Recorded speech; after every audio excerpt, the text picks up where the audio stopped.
is the Bible Forum, and I am Warren Sprouse. Still, we're here for you every Sunday night, live, 8 to 10 p.m., thebibleforum.net. I want to talk to you tonight a little bit about Pastor Andy Stanley, who pastors a church in the Atlanta, Georgia area. According to one observer, Pastor Stanley, I said he pastors a church. The article says he pastors churches. Now, I don't know how you pastor more than one church. I don't know how you pastor more than 300 people. I know how you can preach at them. You can preach at 10,000 or 100,000, but you can't pastor that many. But I digress. In the Atlanta area, the churches that Pastor Stanley pastors draw about 33,000 people every week. He doesn't know 98% of them. Couldn't call them by name. Has never seen them. But he's their pastor. But anyway, in this discussion of the Ten Commandments, he got the criticism back, and he's doubled down. And I would suggest to you that in doubling down on his position, he is trashing the Decalogue, the Ten Commandments. What this commentator considers the most vital, effective, and foundational set of laws for self-government in the history of mankind. Pastor Stanley is being accused of waging a war on the Ten Commandments, and indeed, it may be he is. According to people who are paying attention, he has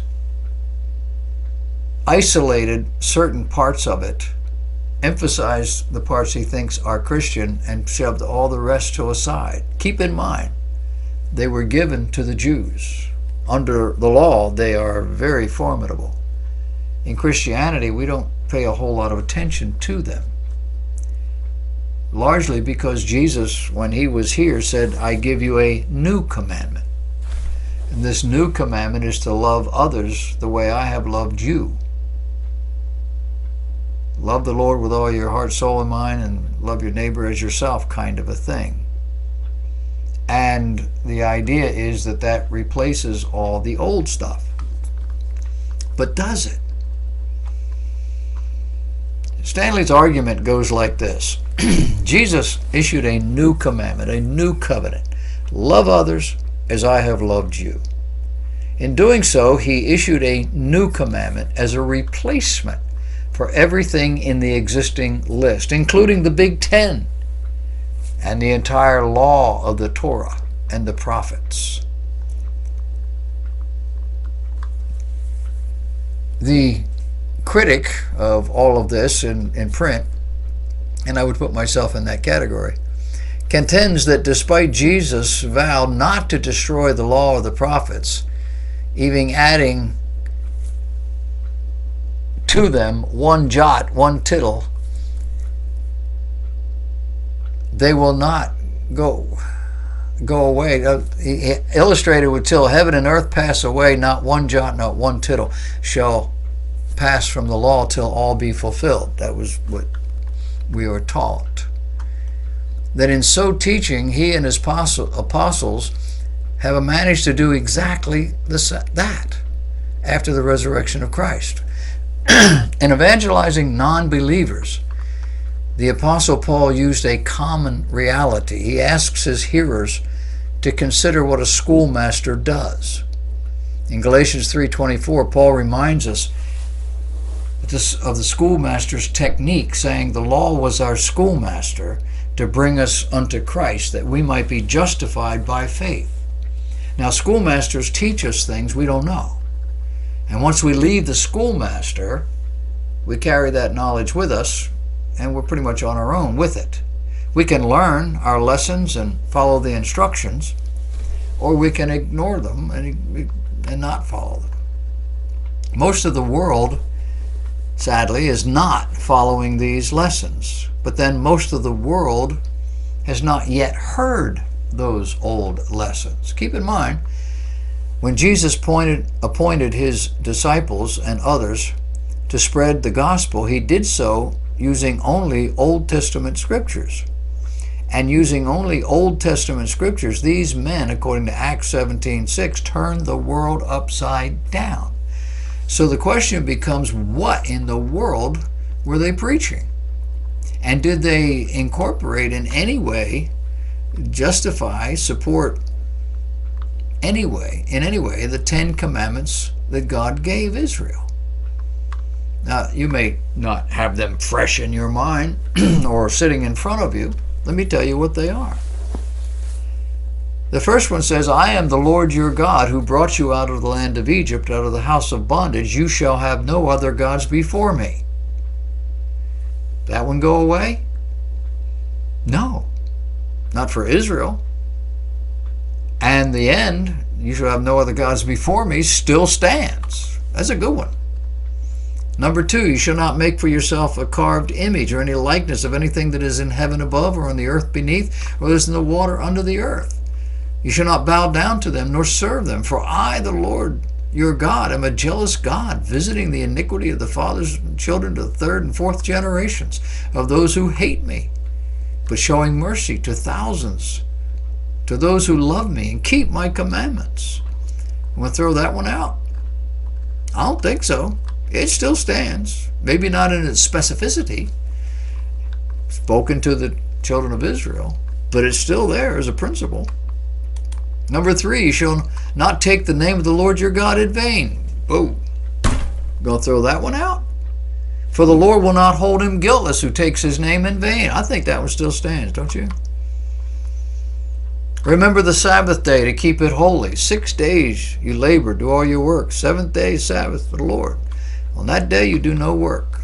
Not you, your son, your daughter, your male servant, your female servant, not even your cattle, your strangers within your gates. 6 days you have, that the Lord has made, the heavens and the earth, the sea that is all, and all that is in them, and rested the 7th day.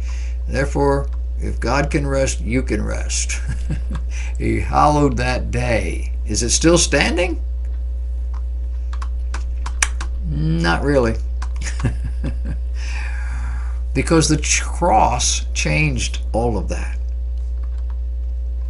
The 5th one, honor your father and your mother, that your days may be long upon the land which your Lord your God is giving you. Honor your father. Still around? I think so. I hope so. Number 6, you shall not murder. I think that's still standing. Number 7, you shall not commit adultery. That one still stands. Nobody pays any attention to it much, but it's still there. Number 8, you shall not steal. Number 9, you shall not bear false witness against your neighbor. You don't lie against these people.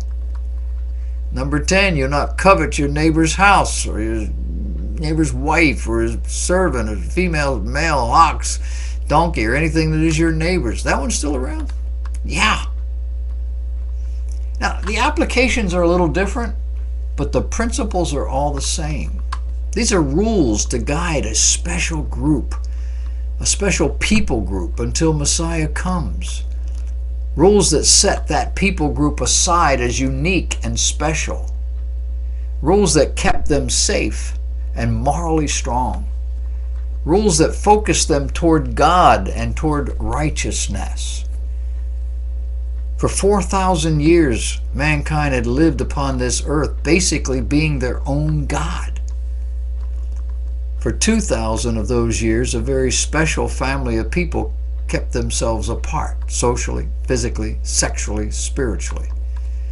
They didn't do it perfectly, but generally, they were focused on the one true God of heaven and what He expected. Now, these last 2,000 years, God's Messiah came, His messenger, and He demonstrated just how that law was intended to be lived out. He lived under the law. He took upon Himself the sin of the world, and as a lamb sled to the slaughter, laid down His life, shedding His blood for all mankind. A sacrifice that is sufficient for all men in every dispensation, covering all those who had honored God before Jesus came and all those who would honor him after the resurrection. That most people, even Christians, don't understand goes without saying. You just have to look around, listen to what they say, how they live, what they do. That most Christians, like most Old Testament Jews, live ungrateful, undeserving lives is a forever truism. But that Jesus changed everything goes without saying. And that this new heart he gives us, his spiritual children, is sufficient, is what makes life worth living. We are not required to observe the Old Testament Decalogue, but rooted in that Decalogue are all the things that we do hold dear. And we should still give them lip service. We should still honor that Decalogue for what it is.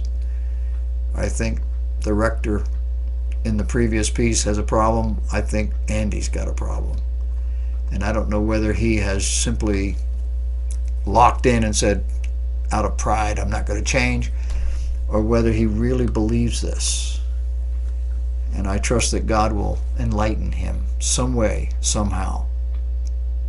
He's doing damage to the Church of Jesus Christ and to the gospel, and clearly to the God who loves us and sent his Son to die in our place. This is serious stuff. Tell me what you think.